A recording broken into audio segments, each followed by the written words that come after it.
कामदेव को हिंदू शास्त्रों में प्रेम और काम का देवता माना गया है। उनका स्वरूप युवा और आकर्षक है। वे विवाहित हैं और रति उनकी पत्नी हैं। वे इतने शक्तिशाली हैं कि उनके लिए किसी प्रकार के कवच की कल्पना नहीं की गई है। उनके अन्य नामों में राघवरिंद, अनंग, कंदर्प, मनमथ, मनसिजा, मदन, रतिकांत, पुष्पवान, पुष्पधम आदि प्रसिद्ध हैं। कामदेव हिंदू देवी लक्ष्मी और भगवान विष्णु के पुत्र और कृष्ण के पुत्र प्रद्युम्न कामदेव का अवतार है। कामदेव के आध्यात्मिक रूप को हिंदू धर्म में वैष्णव अनुयायियों द्वारा कृष्ण भी माना जाता है। कामदेव का धनुष प्रकृति के सबसे ज्यादा मजबूत उपादानों में से एक है। यह धनुष मनुष्य के काम में स्थिर चंचलता जैसे विरोधाभासी अलंकारों से युक्त है। इसीलिए इसका एक कोना स्थिरता का और एक कोना चंचलता का प्रतीक होता है। वसंत कामदेव का मित्र है, इसलिए कामदेव का धनुष फूलों का बना हुआ है।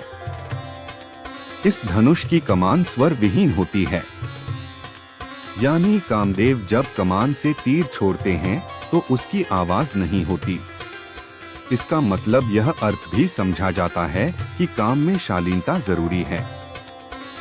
तीर कामदेव का सबसे महत्वपूर्ण शस्त्र है। यह जिस किसी को बेधता है उसके पहले न तो आवाज करता है और न ही शिकार को संभलने का मौका देता है। इस तीर के 3 दिशाओं में 3 कोने होते हैं, जो क्रमशः 3 लोकों के प्रतीक माने गए हैं। इनमें यह मनुष्य को मुक्ति का मार्ग बताता है, यानी काम न सिर्फ सृष्टि के निर्माण के लिए जरूरी है, बल्कि मनुष्य को कर्म का मार्ग बताने और अंत में मोक्ष प्रदान करने का रास्ता सुझाता है। कामदेव के धनुष का लक्ष्य विपरीत लिंगी होता है। इसी विपरीत लिंगी आकर्षण से बंधकर पूरी सृष्टि संचालित होती है। कामदेव का एक लक्ष्य खुद काम है, जिन्हें पुरुष माना गया है, जबकि दूसरा रति हैं, जो स्त्री रूप में जानी जाती हैं। कवच सुरक्षा का प्रतीक है। कामदेव का रूप इतना बलशाली है कि यदि इसकी सुरक्षा नहीं की गई तो विप्लव ला सकता है।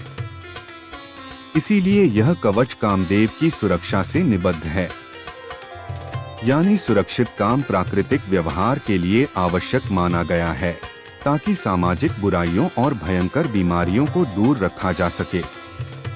भगवान श्री कृष्णा का नाम लेकर इस वीडियो को लाइक करें, सब्सक्राइब करें और कमेंट में जय श्री कृष्ण लिखें।